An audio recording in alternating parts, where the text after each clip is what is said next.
Graça e paz, igreja. Bom, primeiro eu gostaria de dizer que está sendo um privilégio estar aqui, uma felicidade muito grande. Eu fui tão inocente, falar com o pastor de uma palavra que eu tinha lido e meditado com a minha família, e eu fui desafiada, Mas eu pensei muito em desistir, assim, naqueles segundos em que ele falou para mim, porque eu pensei, não sou capaz, nunca me imaginei, ali na frente.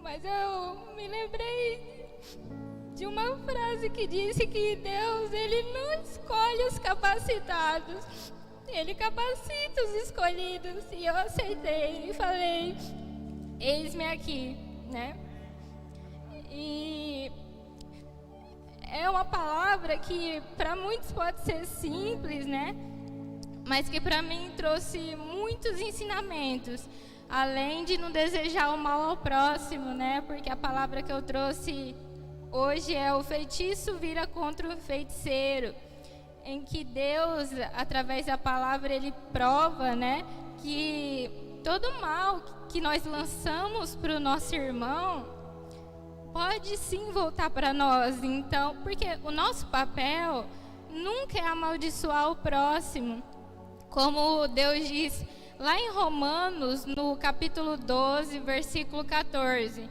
em que Ele diz assim: abençoem aqueles que os perseguem, abençoem-nos, não os amaldiçoem.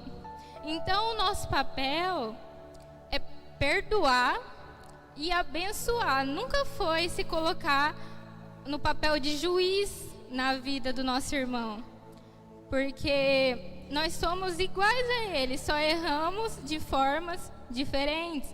Então a gente não tem que se deixar levar pela ira, pela emoção do momento, e quando a gente estiver revoltado com algo que o nosso irmão fez por nós, a gente falar assim: tomara que ele pague pelo que ele fez, ou falar assim, que a vida faça ele sofrer para ele aprender com a dor, já que pelo amor ele não aprendeu. O nosso papel não é esse. Se Jesus é humilde e nos perdoa, quem somos nós para estar lançando palavras e profecias, de maldade contra o nosso irmão? Então, a gente não deve pagar com a mesma moeda. Ao invés disso, nós temos que abençoar o nosso irmão. Quantas vezes a gente já profetizou essas coisas na vida do nosso irmão, com palavras ou com atitudes? E quantas vezes a gente foi vítima também, Muitas pessoas profetizaram coisas na nossa vida. Quantas vezes um médico não disse um diagnóstico para você fechado, disse assim: isso aqui não tem cura, isso aqui não tem mais salvação na sua vida. Mas a gente tem que se lembrar que não importa o quanto profetizem na nossa vida, ou quanto a gente profetize na vida do nosso irmão, a última palavra sempre é a de Deus. E eu estava lendo o livro de Esther, e é um livro assim com poucos capítulos, Tem 10 capítulos, mas é um livro que traz muitos ensinamentos. E é um livro que nos ensina tanto sobre isso de não desejar o mal ao próximo, como também da gente ser humilde. Então eu trouxe para vocês uma história que fica lá em Esther. Mas antes de eu falar sobre o capítulo e o versículo marcado, que fala sobre o feitiço vira contra o feiticeiro, eu vou explicar um pouquinho dessa história para vocês entenderem. Vou explicar um pouquinho o contexto cultural da época. Naquela época, a Pérsia estava dominando o mundo. E até os israelitas, até Israel, que era o povo escolhido de Deus. Então, todos eles ali estavam dominados, pelos persas. Naquela época, o governador era o rei Xerxes. Na Bíblia de vocês pode aparecer como Assuero. E ele estava dominando, e a esposa dele, a rainha Vasti, que também dominava. Só que naquela época as mulheres elas tinham que ser submissas ao homem. Então, tudo que o rei Xerxes dizia, a rainha tinha que obedecer. E o rei Xerxes, ele era muito rico. E ele gostava de exibir as riquezas e ostentar essas riquezas. Só que em um desses banquetes oferecidos no palácio dele, ele convidou todos do reino. E como ele gostava de ostentar as riquezas, ele também gostava de ostentar a mulher bela que ele tinha do lado. Então ele queria que todos ali vissem ela desfilando para eles. E ela não aceitou isso. Ela preferiu perder a coroa do que perder a dignidade. E isso custou a dignidade dela. Ela sabia que ao desobedecer o rei, ela seria destronada. Mas ela preferiu fazer isso. E isso foi um ato de rebeldia para eles, mas foi um ato de coragem. E o rei, ele gostava de pedir opinião para alguns conselheiros da época, alguns entendidos da lei. Então ele perguntou para eles o que faria nessa situação, já que as outras mulheres, seguindo o exemplo da rainha Vashti, não ia querer mais ser submissa aos seus maridos. E isso na época era uma afronta. Então os conselheiros falaram: não, destrona a rainha, ela não pode mais ficar na tua presença e nem na presença do reino. Escolha outra para ficar no lugar dela. E o rei Xerxes se deixou levar e realmente destronou a rainha e quis fazer um concurso de beleza para escolher a nova rainha que ia ficar no lugar dela, da rainha Vashti. E nisso, uma das escolhidas, né, para estar nesse concurso é Esther. É aí que ela vai entrar em cena. Esther, para quem não sabe, ela era uma judia, ela era do povo de Deus, ela era humilde e ela era órfã. Ela tinha sido criada pelo primo dela, que acabou se tornando um pai para ela. E ela sempre respeitou muito ele. Então ela entrou nesse concurso de beleza e acabou que ela conquistou a simpatia de todos. Então, até do próprio rei. O rei não tinha mais olhos para as outras, né? Ele queria ela. E ela foi a escolhida e ela se tornou rainha. Só que o primo dela, que era um pai, que era o Mordecai, na Bíblia de vocês pode estar Mardoqueu, né? Ele sempre falou para ela: olha, se você se tornar rainha, não fala que nós somos judeus, porque os judeus eram como estrangeiros lá na Pérsia, né? E ela respeitou, então ela se tornou rainha sem ninguém ali saber que eles eram judeus, porque eles corriam risco de morte. Até que o Mordecai, que era o primo dela, o pai, né? Ele, sabendo que ela era rainha ali no palácio, ele vivia rodeando por ali para saber como é que ela estava, como ela estava se dando como rainha. E até que o rei Xerxes resolveu contratar ele para trabalhar como um guarda da porta, do portão, né, do palácio. E isso ele ficou mais próximo dali. Então eram 2 judeus entrando em cena aqui no plano de Deus. Porque isso, se eles soubessem, era uma afronta, né? Até que o Mordecai, trabalhando ali, né, como guarda, ele escutou que alguns oficiais queriam matar o rei Xerxes. E ao invés de ele guardar para si, não, ele contou para Esther. Ele falou: Esther, estão querendo matar o rei Xerxes. A Esther contou para o rei. Então aqui a gente percebe que o Mordecai salvou a vida do rei. E depois disso, enquanto isso, né, o rei escolheu um primeiro-ministro para ser um braço direito dele no reino. E ele escolheu Amã para ser o primeiro-ministro. Só que Amã, ele era muito ganancioso também. E todas as vezes que ele aparecia perante o reino, todos deveriam reverenciá-lo e adorá-lo, assim como o rei. Porque como ele era o braço direito do rei, todos tinham que também ter respeito por ele. Só que Mordecai nunca se reverenciou para ele. Mordecai nunca quis, vamos dizer, se rebaixar perante Amã, porque ele era judeu. Ele sabia que ele não podia se reverenciar para outro povo, que eram os persas. Ele tinha que honrar a Deus. E Amã, ele fica muito revoltado com isso, porque ele falou: uai, por que só o Mordecai não se curva diante de mim? Eu mereço respeito. Só que aí alguns oficiais dali contam para o Amã que ele era um judeu. E aí Amã descobre então que ele é judeu e fica irado. E não só quer matar o Mordecai, mas ele também quer matar todos os judeus do reino. Então o povo de Deus aqui está correndo risco de morte e precisa ser ajudado.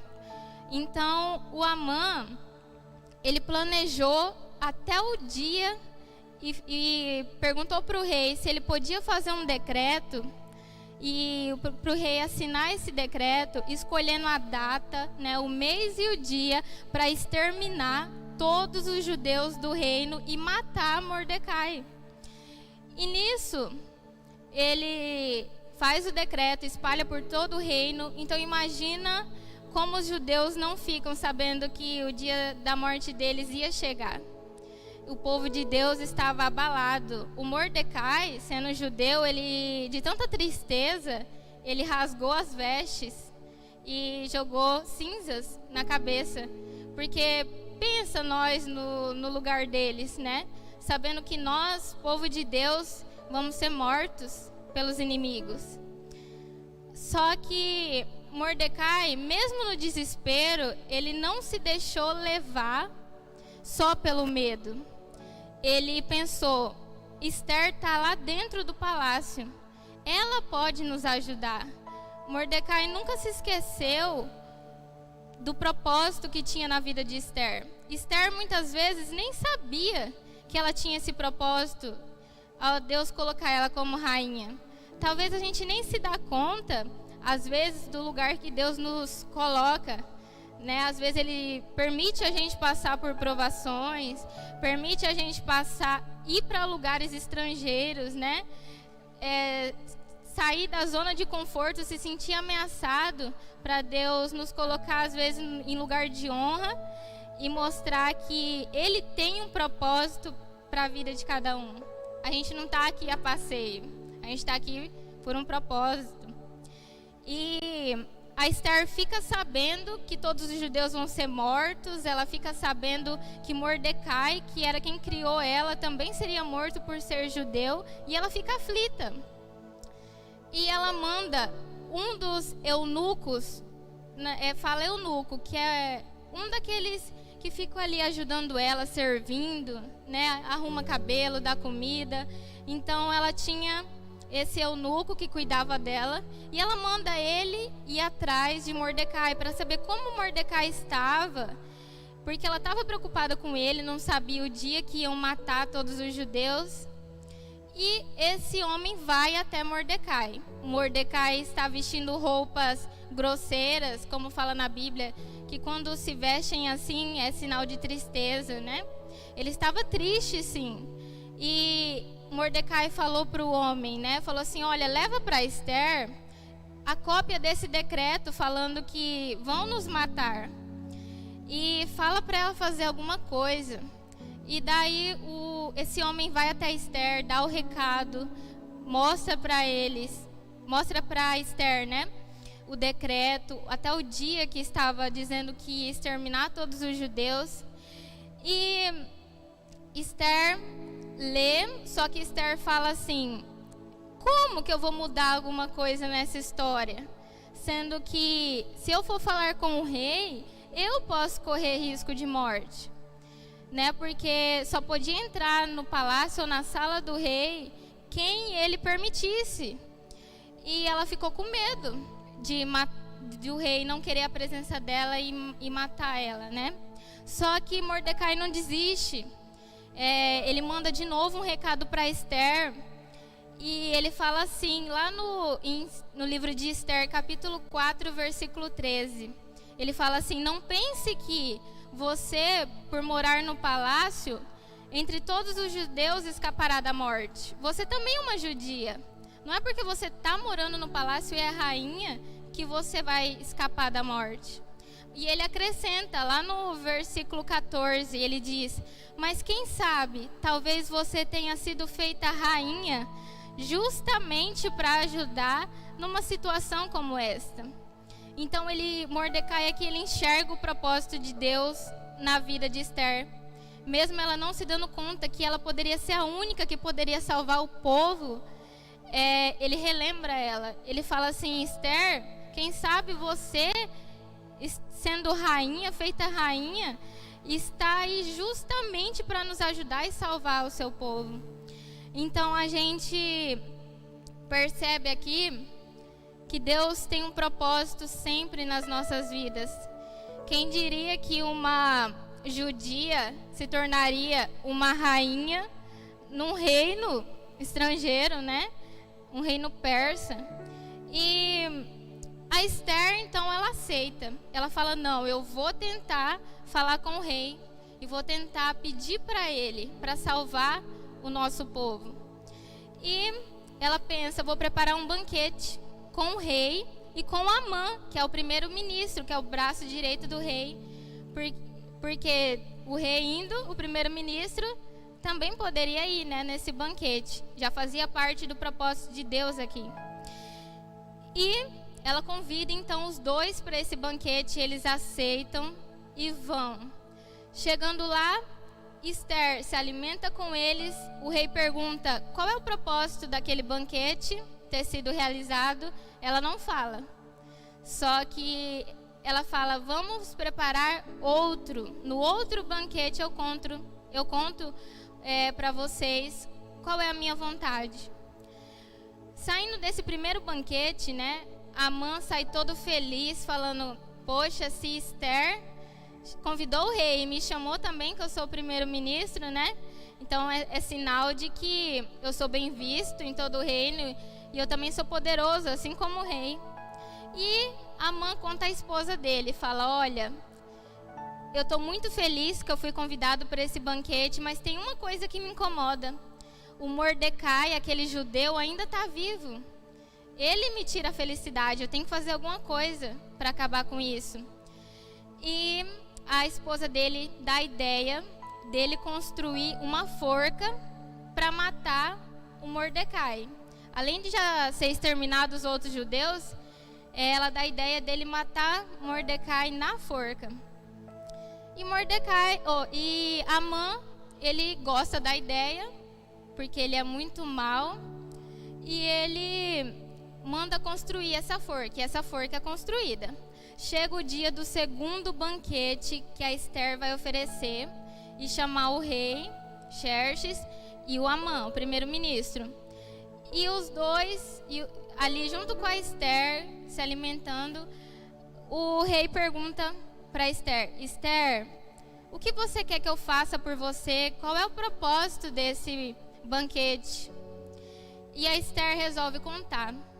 Ela fala que o motivo disso era pedir para o rei, por favor, que ele salvasse os judeus da morte, porque alguém tinha decretado a exterminação do povo dela e ela queria que fizesse algo a respeito.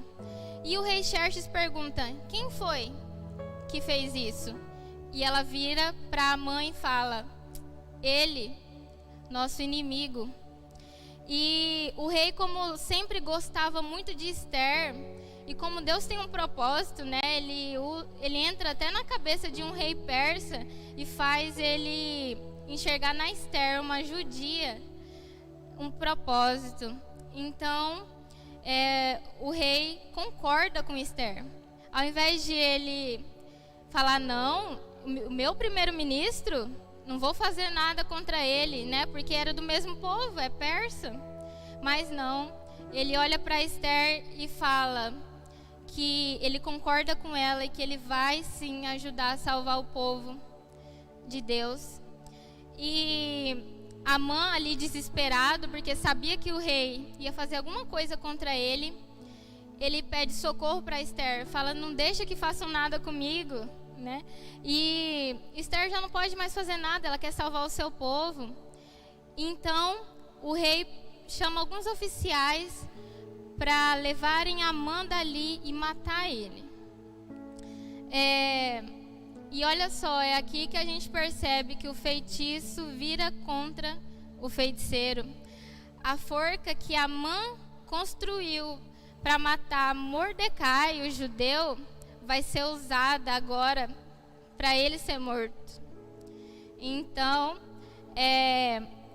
ele é levado para lá, para aquela forca, é morto. E a gente percebe que Deus, ele usou tudo isso. Ele usou Esther só para salvar uma nação, né? Salvar um povo. Então, se Deus fez isso com eles, é o mesmo Deus de hoje. O que ele não pode fazer por nós para nos salvar, para nos livrar da morte? Não importa o quanto alguém já profetizou alguma coisa na sua vida, já falou: você não vai conseguir, você vai ser morto.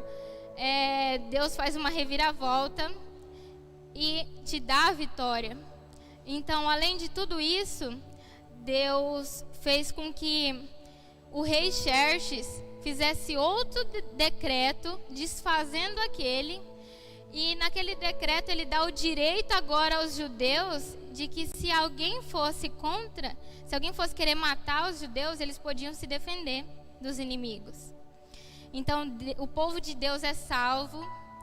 E além disso, o rei resolve colocar no lugar de Amã, que era o primeiro-ministro, Mordecai. Então Mordecai, ele vira o braço direito do rei Xerxes, e ali estão ambos dentro do mesmo propósito. Mordecai também era um judeu humilde, sempre foi honesto, e Deus se agradou dele e colocou ele como primeiro-ministro do rei agora, no lugar do outro. Além de Amã ter pago, né, de ter morrido ali na própria forca que ele construiu para Mordecai, Mordecai ainda ficou no lugar dele, naquele alto cargo.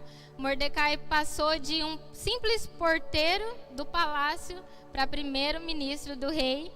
E Esther, uma simples judia órfã, para uma rainha. Então, eu vejo aqui as promessas de Deus. Deus pode levantar muitas vezes um Mordecai nas nossas vidas, para nos fazer relembrar dos nossos propósitos aqui, das promessas de Deus para nossa vida, porque a rainha Esther, estando lá dentro do palácio, ela tinha se esquecido que ela podia fazer alguma coisa pelo seu povo, mas Mordecai relembrou ela, falou: você pode ter se tornado rainha para salvar a sua nação. Então muitas vezes Deus coloca assim Mordecais na nossa vida para lembrar a gente do nosso propósito, para mostrar que sim, a gente é capaz. Deus pode mudar a nossa história. A gente pode hoje estar sendo humilhado, mas amanhã exaltado, amém? E algumas conclusões que a gente pode ter dessa história, além de não querer profetizar o mal para o nosso irmão, né? Porque ele volta para nós, é a lei da semeadura, né? Aquilo que a gente planta, a gente vai colher. Só que a maior das lições é que Deus transforma planos ruins em doces vitórias. Então, não importa o que você está passando, não importa se você acha que você está num plano ruim, tá todo mundo, um complô contra você, né? Estão planejando a sua morte, seja ela espiritual, seja ela física.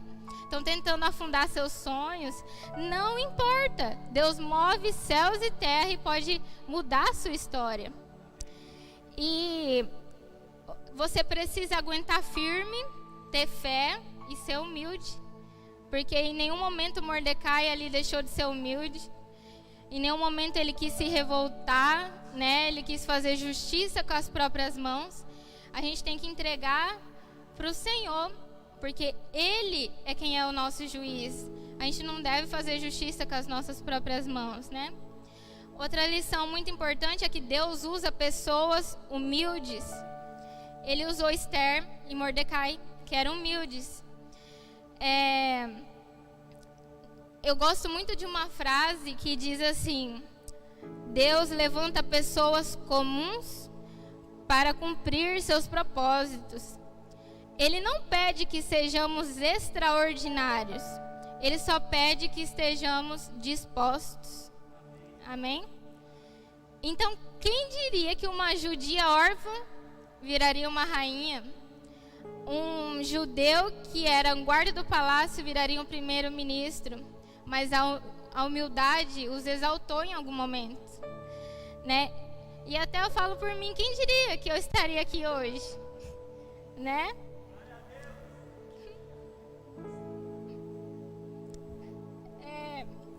E eu trouxe alguns versículos finais para ter como lição final, né? Não precisam abrir na Bíblia de vocês, mas é só para a gente captar a mensagem de uma forma melhor. O primeiro é lá em Provérbios, capítulo 24, do versículo 17 ao 18, que diz assim: Não se alegre quando seu inimigo cair, nem exulte o seu coração quando ele tropeçar, para que o Senhor não veja isso e se desagrade e desvie dele a sua ira. Então a gente aprende aqui a não desejar o mal para ninguém. E não por medo do que Deus pode fazer por nós, mas por a gente parar para analisar que nós temos que ser semelhantes a Deus. Não por medo realmente do mal voltar contra nós, mas por a cada dia a gente querer ser mais semelhante a Deus e com o caráter de Jesus, né? Gálatas 6:9 nos mostra a lei da semeadura, que fala: E não nos cansemos de fazer o bem, pois no tempo próprio colheremos, se não desanimarmos. Mordecai não desanimou, né? E ele recebeu a vitória. Ele colheu frutos bons, né? O versículo 10 de Gálatas ainda fala: Portanto, enquanto temos oportunidade, façamos o bem a todos, especialmente aos da família da fé. Lá em Provérbios também, no capítulo 12, versículo 18, diz: Há palavras que ferem como espada, mas a língua dos sábios traz a cura. Então, que a gente não venha usar as nossas palavras para profetizar maldade na vida dos nossos irmãos. As nossas palavras têm que trazer cura. Trazendo cura, nós somos sábios e Deus é sábio, então estamos sendo semelhantes a Ele. Então, para finalizar, eu gostaria de dizer para vocês: abençoe, cure através das suas palavras, não por medo do castigo de Deus, mas por lembrar todo dia que você é filho de Deus e você tem que ser igual a Ele. Amém? Então, também não importa se você é o humilhado, se você aqui está no papel de uma Esther ou de um Mordecai, né? Alguém proferiu alguma maldição contra você, uma palavra contra você, um diagnóstico contra você. Seja humilde, confie no Senhor que na hora certa a vitória vai chegar. Amém?